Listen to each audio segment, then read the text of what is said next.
بسم الله الرحمن الرحيم.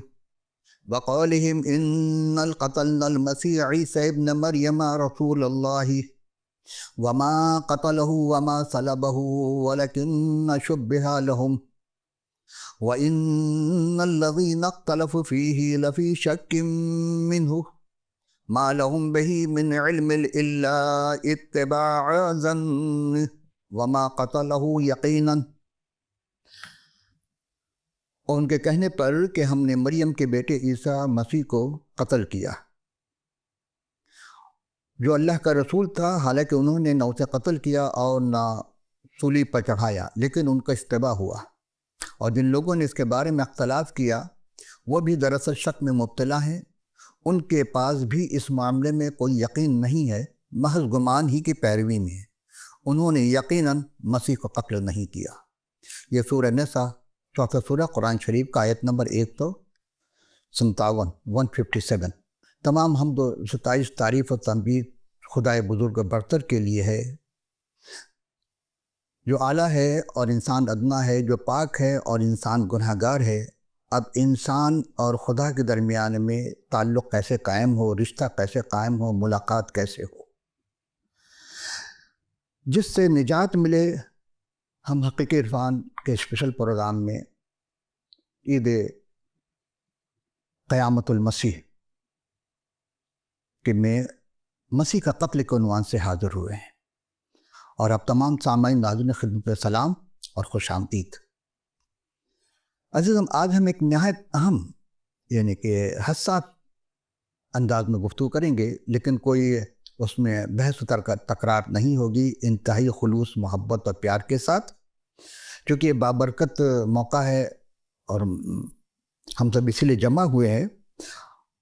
اور اب ہم کیونکہ آج ہم جس میں ہستی کے لیے گفتگو کر رہے ہیں جناب مسیح، وہ قرآن شریف، کتاب مقدس، تاریخ، سب میں ان کو ایک عظمت اور عزت وہ ملی ہے جو کسی اور کو نہیں ملی ہے.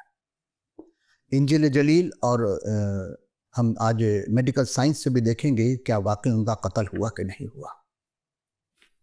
آئیے اس سلسلے میں ہم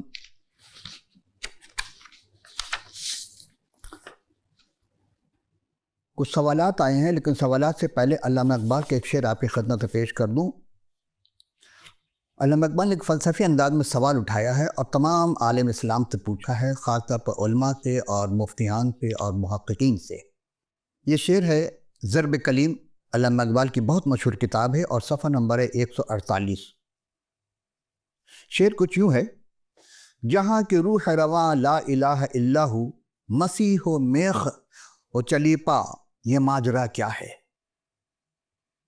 علامہ نے یہاں دو حقیقتوں کے ایک ساتھ رکھ کر کے سوال کیا ہے کہ جہاں کی روح رواں لا الہ الا ہو، پہلا مصرع ہے کہ اس کا مطلب ہے کہ کائنات کی اصل روح، بنیادی حقیقت خدا کی وحدانیت ہے، یعنی خدا ہی سب کا خالق اور مالک اور مرکز ہے.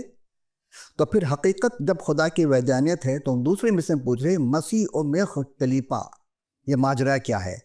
مسیح یعنی شخصیت، میخ یعنی کیل جو ان کو ٹھوکا گیا تھا ہاتھوں میں اور پیروں میں، اور صلیب، چلیپا یعنی صلیب کا واقعہ، یعنی کہ صلیب کا واقعہ اس الہی نظام میں کیا معنی رکھتا ہے. اقبال کی اس انداز فلسفیانہ سوال کر رہے ہیں.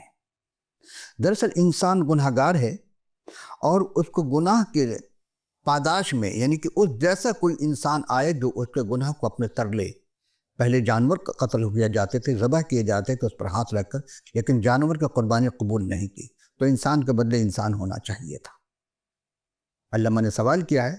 آئیے اب ہم اس طرف چلتے ہیں، پہلے سوال کی طرف.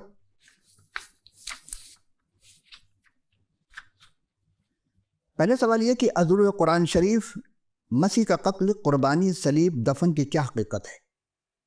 سرنامہ کلام میں جو ہم نے سورہ نساء 157 آیت کی پیش کی تھی آپ کی، اس کا یہی ہے کہ وَقَالُوا إِنَّا قَتَلْنَا الْمَسِيحَ ابْنَ مَرْيَمَ رَسُولَ اللَّهِ. ولا وما قتلہ وما صلبہ ولکن شبہ لہم، اس لفظ کے اوپر زیادہ تر فوکس کیا گیا ہے۔ اور آیت نمبر 58 میں ہے 198 کہ بل رفع اللہ علیہ، یہ آیت یہودی دعویٰ کو جواب میں نازل ہوئی ہے، اور انہوں نے مسیح کو قتل کیا۔ انہوں نے پہلے کہا کہ ہم نے مسیح قتل کیا، لیکن جواب ملا کہ نہیں، تم نے قتل نہیں کیا۔ لہٰذا متن کا پہلا فوکس ہے یہودی کے دعوے کی تردید کرنا۔ اس میں اصل بات یہ ہے کہ ان میں 3 بڑے جملے ہیں اس آیت میں۔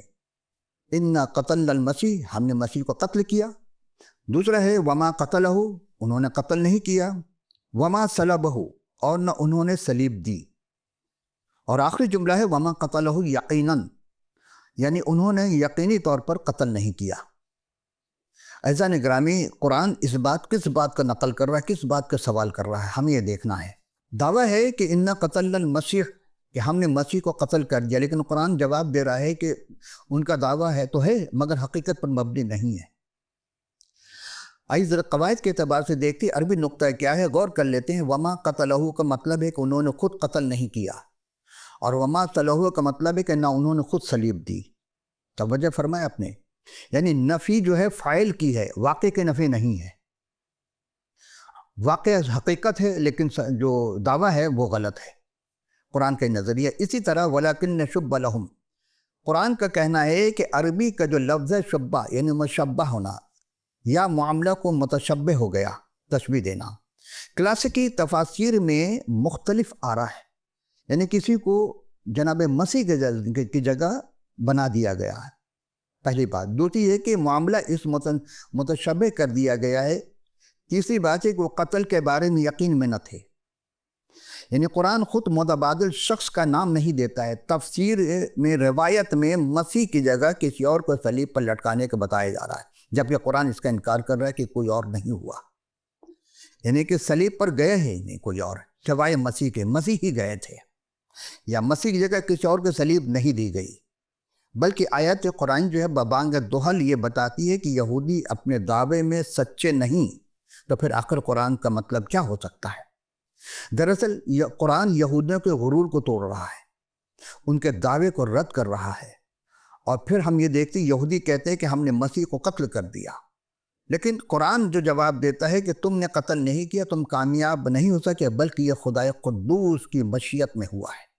یہ خدا کا پہلے سے انتظام تھا، پہلے سے منصوبہ تھا، اس کے تحت یہ ہوا۔ ہرگز تمہاری فتح نہیں، بلکہ خدا نے جو قادر مطلق ہے اس کا ازلی منصوبہ غالب رہا تھا۔ عزیز یہاں ہم غور کرتے ہیں کہ یہی بات اگر کیسے پتہ چلے گا ہمیں؟ آئیے قرآن سے پوچھتے ہیں۔ قرآن عظمت مسیح بیان کر رہا ہے، اور یہ سورہ مریم کی آیت نمبر 33 میں ہے کہ وَالسَّلَامُ عَلَىٰ يَوْمِ الْوَلَدِ وَيَوْمِ الْعَمُوتِ وَيَوْمِ الْعَبْثِ الْحَيَّ، سلام ہے جس دن میں پیدا ہوا، اور جس دن میں مروں گا، اور جس دن میں زندہ کو اٹھائے جاؤں گا۔ یعنی مسیح کی اس میں 3 بات بتائی جا رہی ہے۔ پہلی بات کی ولادت ہے، دوسری بات موت ہے، تیسری ان کی قیامت ہے، یعنی کہ مر کر کے زندہ ہونا۔ یہ کوئی اور ہوا ہی نہیں ہے۔ عزیزم، جب مسیح نے یہ کہا کہ وہ زندگی ہے، قیامت ہے، راہ حق و زندگی مسیح ہے، مسیح نے کہا میں زندگی بھی ہوں قیامت بھی ہوں، اس وقت یہ بات کسی کو سمجھ میں نہیں آئی۔ لیکن جب مسیح کو قتل کر دیا گیا، صلیب دی گئی، ان کو دفن کر دیا گیا، اور تیسرے دن جی اٹھے، تو اب بات سمجھ میں آتی کہ واقعی وہ قیامت ہے۔ قیامت لفظ قیام سے نکلا، قیام کو کھڑا ہونا، دوبارہ کھڑا ہو جانا، حالانکہ مردوں میں سے کوئی خود از خود نہیں کھڑا ہوا۔ تو مسیح کی ولادت سب پر مختلف، یعنی کہ سب مانتے اس بات کو، اس میں کوئی اختلاف نہیں ہے کہ بغیر بات کے مسیح پیدا ہوئے تھے اور روح القدس کی معاونت میں ہوئے تھے۔ دوسری بات، ان کی موت کا ذکر خود جناب مسیح کے جناب اقدس سے قرآن میں ہو رہا ہے کہ میں مروں گا۔ اور تیسری بات، ان کا زندہ اٹھایا جانا، یعنی میں خود زندہ ہو جاؤں گا۔ اب خدا ہے قادر مطلق، اس نے کہا۔ آج ہم اختلاف سے بالاتر ہو کر یہ سب جانتے ہیں کہ سوچیں گے کہ مسیح کی جو قربانی ہے یا مسیح کا قتل ہے کیوں ہوا، اور اس کے بارے میں انبیاء کا بھی قتل ہوا کیا؟ یعنی قرآن کیا کہتا ہے؟ کہ انبیاء کا قتل ہوا؟ اور تاریخ کیا کہتی ہے؟ خدا کا منصوبہ کیا ہے؟ کہ ابتدائی اسلامی روایت میں اختلاف ہے، ایسے مفسرین یا علماء جنہوں نے صلیب یا قتل کے وقوع کو کسی نہ کسی صورت میں قبول کیا ہے، اب بعد میں اس کو رد کر دیا۔ اور آیت کی تعبیر مکمل اتفاق ہے کہ فوراً جو ہے وہ قائم نہیں کرنا، کہ کسی بات کو جب تک کہ آپ اس مقام تک نہ پہنچ جائیں سیاق و سباق کو دیکھ کر کے. تو بعض روایت میں اشارہ ملتا ہے کہ صحابہ جو تھے، تابعین تھے، تابع تابعین تھے، وہ شبہ لہم کے مختلف شخصیات کرتے رہے. بعض منقول ہے کہ عبداللہ بن عباس کی طرف منسوب کرتے ہیں کہ جن میں کہا گیا کہ یہودوں نے قتل کیا، یعنی سمجھا حقیقت تھی ان کا سمجھنا، اور لیکن واضح طور پر صلیب کے وقوع کو سرین تسلیم کرنے کی روایت مستند طور پر وہ کہتے ہیں کمزور ہے. اسی طرح ہم دیکھتے ہیں حضرت علی کے بارے میں یہی ہے کہ دو گروہ ہے، ایک کہتے ہیں حضرت علی نے اس کو قبول کیا کہ ہاں ان کو صلیبی موت دی گئی، کچھ کہتے ہیں صلیبی موت نہیں دی گئی. یعنی اظہار مسیح کا جو ایمان ہے وہ اظہار کر رہا ہے تاریخی اعتبار سے. تو صحابہ کے دو گروہ تھے، ایک نے قبول کیا کہ ہاں مسیح کو صلیبی موت دی گئی، اور کچھ نے کہا کہ نہیں، اس کی جگہ کسی اور کو لایا. لیکن قرآن اس کا رد کر رہا ہے کہ کوئی اور کی جگہ نہیں ہوا. آئیے ہم دیکھتے ہیں کہ بعد کے مسلم علماء جو ہے جنہوں نے صلیب کے وقوع کو کسی نہ کسی صورت مانا، اور جدید مفکرین اور مسلم جو ہیں انہوں نے جب آیت کا ترجمہ کیا تو اس میں وہ کیا کہتے ہیں. آئیے ہم دو حصہ کرتے ہیں اس علماء کے. ایک اول جو ہے اس میں ہم کلاسیکی مفسرین میں لیتے ہیں صلیب کے نفی یا شبیہ کا نظریہ. ان میں ابن کثیر ہے، ان کی کتاب جو تفسیر لکھن تفسیر قرآن العظیم دارالطیبہ ہے، ریاض میں چھپی تھی اس کی، اور تحقیق کے سامی سلامی نے جلد 2 صفحہ جو سورہ نساء اس کی 157 نمبر آیت میں صفحہ 448 سے 455 میں، پورا ایڈیشن میں جو نئے ایڈیشن اس میں شاید تبدیل ہو صفحہ نمبر، لیکن یہ بیروت میں چھپی تھی قدیم میں. اقتباس میں لکھتے وصح ان اللہ رفیع علیہ وان الذین قتل وصلب انما کان شبیہ بہ، یعنی صحیح بات یہ کہ اللہ نے عیسیٰ کو اپنی اٹھا لیا، اور جس سے قتل اور مصلوب کیا گیا وہ ان کے مشابہ تھا. یہ مشابہ کو ترجیح دیتے ہیں. اور بل رفع اللہ علیہ، وہ 158 نمبر آیت کو بھی لیتے ہیں کہ یہ 3 بات ظاہر کرتے ہیں کہ اللہ کی مداخلت ہے، خصوصی حفاظت ہے، اور آسمانی ترتیب قربت ہے. دوسرے جو ہے وہ مفسرین ہیں، ان کا نام ہے قرطبی، الجامع الاحکام القرآن، معروف طبع ہے دارالحکمت مصریہ قاہرہ، جلد 6 اور صفحہ نمبر 20 سے 35 کے دوران وہ اس بات کو نقل کرتے ہیں. اور بات اقتباس میں لکھا ہے کہ اکثر اعلیٰ انہ القی شبیہ علی غیرہ، یعنی اکثر علماء کا موقف یہ ہے کہ ان کی شبیہ کسی اور پر ڈال دی گئی. اور اب تیسرے ہیں ابو جعفر طبری، یہ 923 میں ان کا ہے، اور یہ جامع البیان عن تاویل علیہ القرآن، اور معروف طبع ہے دارالحجہ قاہرہ. تحقیق جو کی تھی وہ ڈاکٹر عبداللہ ترکی نے، اور جلد 9 پر یہی آیت کو انہوں نے صفحہ نمبر 357 سے 370 میں لکھا ہے کہ اپنی تفسیر میں مختلف اقوال نقل کرتے ہیں، اور بعض روایت میں شبیہ بدلنے کی روایت دیتے ہیں، لیکن وہ بھی نقل کرتے ہیں کہ عیسیٰ علیہ السلام کو گرفتار کیا گیا اور لوگوں نے سمجھا کہ اسے سولی دے دی. تبلیغ قطعی طور پر کوئی فیصلہ نہیں کرتے ہیں، اور بعض روایت میں ہے کہ نہیں انہوں نے کچھ اور بیان کرنی، دوسروں کی روایت کو بیان کرتے ہیں. اب ہم چلتے ہیں نئے دور کی طرف کہ تبلیغ کے جو قائل تھے وہ تو الگ ہے، لیکن نئے دور میں کون آیا؟ ایک اور آئے امام فخر الدین رازی رحمۃ اللہ علیہ. یہ 1210 میں ہے، اور تفسیر کبیر ان کی سب سے بڑی جلد ہے، تفسیروں میں 110 جلد ہے تقریباً. اور مفاصل الغیب اس جلد میں وہ لکھتے ہیں، تب معروف طبع ہے دارالحیات والسرات العربی بیروت، جلد نمبر 11 اور صفحہ ہے 94 سے 110 میں. اور انہوں شبہ لہم میں کئی تعویل لکھتے ہیں اور عقلی توجیہات بیان کرتے ہیں. ایک امکان یہ بھی ذکر کیا کہ قتل کا واقعہ ہوا ہو، لیکن حقیقت ان پر مشتبہ کر دی گئی ہے. میری سمجھ میں یہ نہیں آیا ہے کہ ایک واقعہ 700 سال قبل اسلام ہو رہا ہے، تو اس وقت کیا یہ لوگ تھے؟ ان کے پاس کہاں سے یہ روایت آئی؟ قرآن نے بھی کوئی نام نہیں لیا. اور پھر ہم دیکھتے ہیں یہاں قطعی نفی کے بجائے یقین کی نفی کر رہے ہیں، وہ تعبیل پیش کر رہے ہیں فخر الدین رازی. اس کے بعد جو مفکرین ہیں وہ گنجائش چھوڑ گئے. آئیے دیکھتے ہیں اب دور جدید کے ہم 2 علماء کو لیتے ہیں اور اس میں دیکھتے ہیں کہ ان کا موقف کیا ہے. آئیے غور کرتے ہیں. پہلے ہیں محمد اسد، یہ 1992 میں انہوں نے کتاب لکھی تھی the message of Quran, Gibraltar, اور 1980 میں ایڈیشن اس کا ہوا چھپا تھا. سورہ نساء ہے، یہ فوٹ نوٹ یعنی اس کے نیچے وہ انہوں نے لکھا ہے صفحہ نمبر 134 سے 135 میں، اور وہ عنوان رکھا تھا انہوں نے قرآن یہ نہیں کہتا کہ صلیب کا واقعہ سرے سے ہوا ہی نہیں، یعنی اس بات سے قائل ہے کہ صلیب کا واقعہ ہوا ہے، اور بلکہ یہ انہوں نے اسے قتل نہیں کیا، یعنی ان کا دعویٰ باطل ہے. وہ تاریخی صلیب کو خارج عن امکان کہتے ہیں. ان کا کہنا ہے کہ مسیحی کو صلیب دی گئی، کسی اور کو نہیں دی گئی۔ عملی خلاصہ یہ ہے کہ ابتدائی دور میں تفسیری اختلافات ضرور ملتے ہیں۔ واضح اور متفق صحابہ کے دو منظم گروہ کا تذکرہ کرتے ہیں کہ تاریخی ثبوت کمزور ہے، اور کلاسیکی سنی اجماع جو ہیں وہ عدم صلیب یا شبیہ بدلنے کے حق میں ہیں، اور بعض جدید مفسر جیسے ہم نے محمد اسد صاحب کا کہا، اور دوسرے ہیں جناب محمود شلتوت صاحب، یہ صلیب کے تاریخی واقعے کو مکمل طور پر رد نہیں کرتے۔ آئیے ملاحظہ کیجئے، یہ 1963 جدید دور کے ایک نمایاں عالم تھے اور مفسر تھے۔ انہوں نے کتاب لکھی الفتاوی، مطبوع ہے دارالشروق قاہرہ، صفحہ نمبر ہے 59 اور 65 تک۔ عیسیٰ کے رفع اور صلیب کے موضوع پر انہوں نے اس چپٹر میں لکھا ہے۔ انہوں نے یہ موقف اختیار کیا کہ قرآن کا مقصد یہ بتانا ہے کہ یہودی اپنے دعوے میں سچے نہیں ہیں، اور یہودیوں کے دعوے کی نفی ہے، اور انہوں نے اس بات سے گنجائش چھوڑ دی کہ واقع صلیب ہوا ہو، لیکن یہودی اس کے اصل ذمہ دار نہیں ہے۔ یعنی مکمل طور پر سبسٹیٹیوشن تھیوری یعنی متبادل نظریہ پہ اصرار نہیں کرتے تھے۔ انہوں نے کہا کہ قرآن کا مقصد یہودیوں کے سرے سے یعنی دعوے کو نفی کرنا ہے، نہ کہ تاریخی مکمل واقعے کی تفصیل۔ متبادل کا قطعی عقیدہ جو ہے وہ قرار دینے سے اعتراض کیا۔ ان کا مدعا ہے کہ کوئی بھی انکار کرے تو کرے، یعنی کوئی بھی اگر صلیب کا انکار کرتا تو کر دے کہ مسیح کو صلیب نہیں دے گی، لیکن واقع رونما ہوا ہے، مسیح کو صلیبی موت دی گئی۔ آئیے ہم تیسرے سوال کی جانب چلتے ہیں۔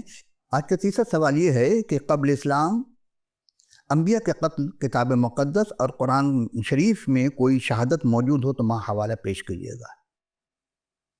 آئیے دیکھتے ہیں، ہم 3 آیت پیش کریں گے پہلے قرآن سے، اور اس میں جواب میں ہم دیکھیں کہ کتاب مقدس میں واقعی قتل ہوا یا نہیں ہوا انبیاء کا۔ پہلے سورہ بقرہ آیت نمبر 61 ذالک انہم کانوا یکفرون بآیات اللہ ویقتلون النبیین بغیر الحق، یہ اس لیے کہ وہ اللہ کی نشانیوں کا انکار کرتے تھے اور نبیوں کو ناحق قتل کرتے تھے۔ اس آیت میں تو واضح بات ہو گئی کہ نبیوں کا قتل ہوا کرتا تھا یا کرتے تھے وہ، مگر اس آیت میں کسی نبی کا نام نہیں اور نہ ہی قتل کی وجہ بیان کی گئی۔ یہ وجہ قتل صرف خدا کے آیات کا انکار ہے۔ تفسیر بغوی جلد 1 صفحہ نمبر 96 میں یقتلون النبی میں صرف نافع کا قول نقل کیا ہے، اور 3 سطر سے لے کر 11ویں سطر تک انہوں نے گرامر کی بحث کی ہے۔ 11ویں سطر میں لکھتے ہیں کہ روایت کیا جاتا ہے کہ بے شک یہود نے 70 نبیوں کو دن کے پہلے حصے میں قتل کر دیا، اور یعنی کہ صبح سے لے کے 12 بجے تک ہوگا پہلا حصہ، پھر کہ 12 سے لے کے شام 6 بجے تک، صبح 6 سے 12 بجے تک پہلا حصہ ہے، دوسرا حصہ شام کے دن 12 سے شام 6 بجے تک۔ اب دن کے آخری حصے میں تجارتی منڈی مصروف ہو گئے۔ سوال یہ کہ جناب ناظرین نے 70 نبیوں کے ایک کا بھی نام نہیں لیا کہ کس کا قتل ہوا، ایک کا نام لے لیتے، یا بغوی صاحب نے بھی کسی ایک کا بھی نام نہیں لیا۔ دوسری آیت ہے سورہ آل عمران، تیسرا سورہ ہے، آیت نمبر 21 ہے، ان الذین یکفرون بآیات اللہ ویقتلون النبیین بغیر الحق ویقتلون الذین یأمرون بالقسط ومن الناس وبشرهم عذاب علیم، بے شک جو لوگ اللہ کی حکموں کا انکار کرتے ہیں، پیغمبر کو ناحق قتل کرتے تھے، اور لوگوں میں سے انصاف کو حکم کرنے والوں قتل کرتے تھے، تو انہیں اس دردناک عذاب کی خوشخبری سنا دیجیے کہ ان کو کیا عذاب ملے گا۔ آئیے تفسیر بغوی جلد 1 صفحہ نمبر 439 کے دوسرے پیراگراف میں 34 سطر میں یوں لکھتے ہیں کہ ابن جریر نے کہا ہے کہ نبی بنی اسرائیل کی انبیاء پر وحی اترتی تھی، ان کے پاس کتاب نہیں آتی تھی، اس وحی کے مطابق وہ اپنی قوم کو نصیحت کرتے تھے تو انبیاء کو شہید کر دیا جاتا تھا۔ پھر انبیاء کے پیروکار جو تھے ان کے وہ نصیحت کرنے والے کھڑے ہو جاتے تھے، ان کو نصیحت کرتے تھے، تو وہ ان کی جگہ یعنی انبیاء کے بعد ان کو بھی شہید کر دیا جاتا تھا۔ پھر آگے چل کے اسی صفحہ کے تیسرے پیرے میں دوسری سطر میں لکھتے ہیں کہ آپ صلی اللہ علیہ وسلم نے ارشاد فرمایا کہ جس نے کسی نبی کو قتل کیا یا منکر کا حکم دیا یا معروف سے روکا، آپ نے یہ آیت پڑھی وَيَقْتُلُونَ النَّبِيِّينَ بِغَيْرِ الْحَقِّ وَيَقْتُلُونَ الَّذِينَ تِلْكَ، یعنی یہاں تک تلاوت فرمائی، اور اس کے بعد پھر فرمایا کہ ابو عبیدہ بنو اسرائیل نے دن کے اول حصے میں ایک ہی وقت میں 43 انبیاء کو قتل کی، شہید کیا، اور ان کی شہادت کے بعد پھر بنی اسرائیل نے 124 عابدوں کو جو کھڑے ہو گئے تھے امر بالمعروف اور نہی عن المنکر لے کر، ان کو بھی دوسرے دن شہید کر دیا۔ اس آیت میں ایک بات یہ بھی واضح ہو گئی کہ نبیوں کا تو قتل ہوا یا کرتے تھے، ہوتا تھا، لیکن اس آیت میں کہ تشریح میں 43 نبی میں سے کسی ایک کا نام نہیں لیا گیا۔ اب تیسری آیت اور یہ آخری آیت ہے قرآن کی، یہ بھی سورہ آل عمران کی آیت نمبر 112، ذالک بأنہم کانوا یکفرون بآیات اللہ ویقتلون النبیین بغیر حق ذالک بما عصوا وکانوا یعتدون۔ یہ اس واسطے کہ اللہ کے نشانیوں کے ساتھ کفر کرتے تھے اور بغیر اور پیغمبر کو ناحق قتل کرتے، اس سبب سے انہوں نے نافرمانی کی اور حد سے نکل گئے۔ تفسیر بغوی نے کہ جلد پہ 1 کے صفحہ 526 سے 112 اور آیت نمبر 112 کے جز کی تشریح نہیں کی گئی، انہوں نے کیا لیکن اس جز کی تشریح نہیں کی۔ نقطہ یہ ہے کہ قرآن شریف کی ان 3 آیات میں خود گواہی ہے، موجود ہے کہ بعض انبیاء کے قتل ہونے کا اور بعض انبیاء، لیکن کسی کا بھی نام، ولدیت یا بادشاہ وقت جو تھا وہ خاموش ہے، یہاں پہ کوئی ذکر نہیں۔ آئیے بزرگوں سے جب ہم نے پوچھا، انہوں نے کہا کہ قرآن کی جو ہے وہ مختصر جواب کتاب ہے، تفصیل کے لیے آپ کو کتاب مقدس کو دیکھنا ہوگا۔ اب آئیے ہم دیکھتے ہیں کتاب مقدس کے جواب کہاں ہیں کہ جن نبیوں کا قتل ہوا تھا ان کے نام، ولدیت اور بادشاہ وقت کون تھا۔ سب سے پہلا قتل حضرت حابیل علیہ السلام کو ہوا تھا، آپ کو یاد ہوگا، اور شہید کا جو خون ہے وہ پکار کا خدا سے فریاد کرتا ہے، تو ان کا خون پکار کر کہا تھا خدا سے۔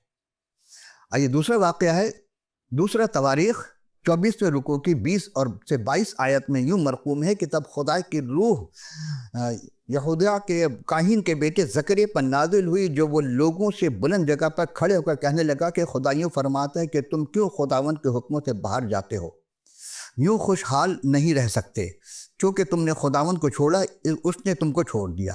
تب انہوں نے اس کے خلاف سازش کی اور بادشاہ کے حکم سے خداوند کے گھر کے صحن میں اسے سنسار کر دیا۔ یوں یوآس بادشاہ نے اس کے باپ یہودیہ کے احسان کو جو اس نے اس پر کیا تھا یاد نہ رکھا، بلکہ اس کے بیٹے کو قتل کر دیا، اور مرتے وقت اس نے کہا کہ خدا اس کے دیکھے انتقام لے گا۔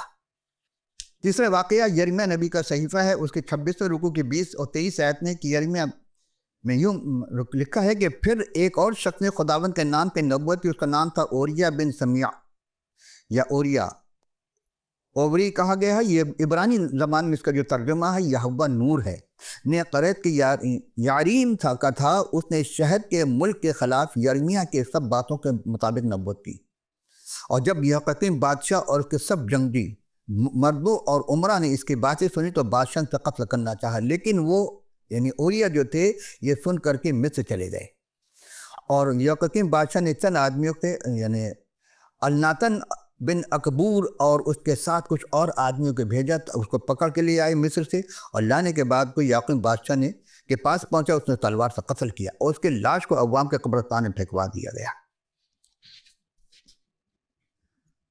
چوتھا واقعہ یہ ہے مسیح رسول کی معرفت لکھی گئی انجیل جلیل و 23 باب کی 31 سے 37 آیت میں، تاکہ سب راست بازوں کا خون جو کہ زمین بہایا گیا تم پر آئے، اور راست باز حابل کے خون سے لے کر برکیہ کے بیٹے زکریا کے خون تک، جسے تم نے مقدس اور قربان گاہوں کے درمیان قتل کیا، ان کا بھی قتل ہوا۔ پانچواں واقعہ عبرانی میں 11 باب کی 36 اور 38 آیت میں کہ بعض ٹھٹھوں میں اڑائے جانے یا کوڑے کھانے، بلکہ زنجیروں میں باندھے جانے اور قید میں پڑنے سے آزمائے گئے اور سنسار کیے گئے، آرے سے چیرے گئے، آزمائش میں پڑے، تلوار مارے گئے، بھیڑوں اور بکریوں کی کھال اوڑھے ہوئے، محتاجی مصیبت میں بدسلوکی کی حالت میں مارے پھرے۔ یہ جو آرے سے چیرا گیا تھا 2 حصوں میں کاٹ دیا گیا، یہ حضرت عیسیٰ علیہ السلام تھے، جو 7ویں صدی قبل مسیح کا واقعہ ہے۔ یہودیوں کی بہت مشہور کتاب ہے تالمود، اس میں روایت کے مطابق حضرت عیسیٰ ایک درخت کے تنے میں چھپ گئے تھے، اور یہودا کا نہایت بدکار بادشاہ سمجھا جاتا تھا، بادشاہ منسی۔ اس کی حکومت 697 سے لے کر 642 صدی قبل مسیح کا ہے۔ اس کے حکم درخت کے سمیت انہیں آرے سے 2 ٹکڑا کر دیا گیا، کاٹ کر کے، اس طرح انہیں بھی شہید کر دیا گیا۔ چھٹا واقعہ سورہ آل عمران اور سورہ مریم میں ہے، 19 حضرت یحییٰ بن زکریا کا واقعہ۔ ان کا پورا نام انگلش میں جو ہے جان دی بیپٹسٹ، اور عبرانی میں یوحنا لقب استواغی، یعنی وہ نبی اور پیغمبر تھے جنہوں نے کتاب مقدس کے مطابق اور مسیح روایت میں خاص طور پر بپتسمہ دینے والا کہا گیا، یعنی جو لوگ توبہ کرتے تھے یہ غسل توبہ دیتے تھے انہیں۔ گویا کتاب مقدس اور قرآن دونوں میں ان کا ذکر موجود ہے، اور سورہ مریم کے آیت نمبر 15 میں ہے کہ ان کی ولادت اور موت اور جی اٹھنے کا ذکر ہے جس طرح کہ مسیح کا ہے، لیکن ان کی موت کا کوئی ذکر نہیں ہے۔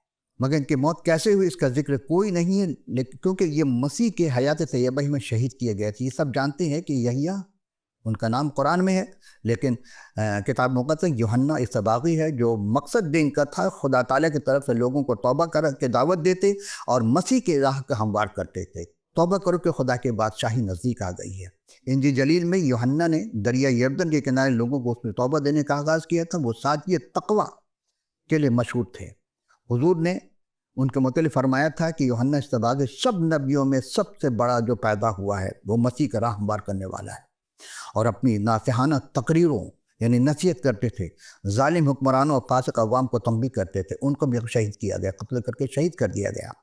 کیا آپ جانتے ہیں کہ سبب قتل کیا تھا؟ نہیں معلوم، کیونکہ آپ کو بتایا نہیں گیا۔ آج مسیحی اور اسلامی دونوں طلباء کے لیے ایک روایتی حقیقت میں سبق آموز پیش کر رہا ہوں۔ خدا کے راستے پر چلنا سچ کہنا بہت مشکل ہے، لیکن بہت ضروری ہے، چاہے مشکلات کچھ بھی ہو، لیکن نیک کردار ایمان کی قربانی آنے والے لوگوں کی روشنی کے لیے بنتی ہے۔ تو اصطباغی کو اس نے اپنے ہیرودیس بادشاہ تھا، اس نے اپنے بھائی کی بیوی فلپس کی جو بیوی تھی اس سے شادی کر لی، اور اس کی جگہ اس کے کہنے پر قید کر دیا۔ قید کرنے کے بعد قتل کرنا چاہا، لیکن وہ ڈرتا تھا کہ لوگ اسے نبی جانتے تھے۔ لیکن ایک دن اس کی سالگرہ پر ہیرودیسا کی جو بیٹی تھی وہ ناچ رہی تھی، اور خوش ہو کر کے اس نے کہا کیا مانگتی ہے؟ اس نے کہا کہ یوحنا اصطباغی کا سر تشت میں چاہیے۔ اسی وقت آرڈر دیا اور قتل کر کے ان کا سر تھال میں لا کے دیا، اور اس کے بعد پھر ان کے شاگرد آئے اور ان کے لاش کو لے گئے، جو سر بریدہ تھا اسے دفن کر دیا۔ مسیح کو اطلاع ملی، مسیح بہت روئے۔ اسی طرح مسیح کا بھی قتل ہوا صلیب پر، جس کا انکار کیا جا رہا ہے، اور آج ہم یہی بتانا چاہتے ہیں کہ ہر نبی کا قتل ہوا، مسیح کا بھی قتل ہوا ہے۔ کیوں قتل ہوا مسیح کا؟ ایک جملے میں آپ کی خدمت میں پیش کر دوں۔ مسیح کو اس لیے قتل کیا گیا کہ مسیح نے تمام انسانوں کے گناہوں کو اپنے پر لے کر صلیب پر چڑھ گئے، اور سب کے نجات کے لیے انہوں نے اپنی جان کا نذرانہ پیش کیا۔ کیونکہ کوئی جانور انسان کے قربانی کا نظرانہ نہیں پیش کر سکتا، انسان کی جگہ انسان آیا، اور وہ انسان جو کامل انسان تھا اور کامل خدا تھا۔ دو صفات پائی جاتی تھی ان میں، اور اس کے بعد ان کو دفن کیا گیا۔ ان کے دو شاگرد تھے، ان کے ڈیڈ باڈی کو لی گئی اور ان کو دفن کر دیا گیا۔ اگر کوئی واقعی متشبہ تھا تو کیا اس کو بھی دفن کیا گیا؟ ڈیڈ باڈی کو اس کو کفن دیا گیا؟ نہیں دیا گیا، کیونکہ کوئی تھا ہی نہیں کوئی۔ اس کے بعد تیسرے دن مسیح اس قبر میں سے زندہ نکل آئے، خدا نے ان کو زندہ کیا، اور اس کے بعد پھر 40 کے بعد صعود سماوی ہوئے، دوبارہ مسیح اس دنیا میں آئیں گے اور عدالت کریں گے۔ اگر آپ کے آج کے پروگرام کے سلسلے میں کوئی آپ کے ذہن میں کوئی سوال ہو تو آپ ضرور کیجیے گا، فیڈ بیک دیجیے گا۔ اگر آپ کے پاس کتاب مقدس نہیں ہے تو آپ اپنا پورا پتہ لکھ بھیجیے، ہم آپ کو خدمت میں کتاب مقدس فی سبیل اللہ ارسال کر دیں گے۔ تو پھر کبھی حاضر ہوں گے کسی اور عنوان کے ساتھ، اس وقت کے لیے اجازت، خدا حافظ ناصر۔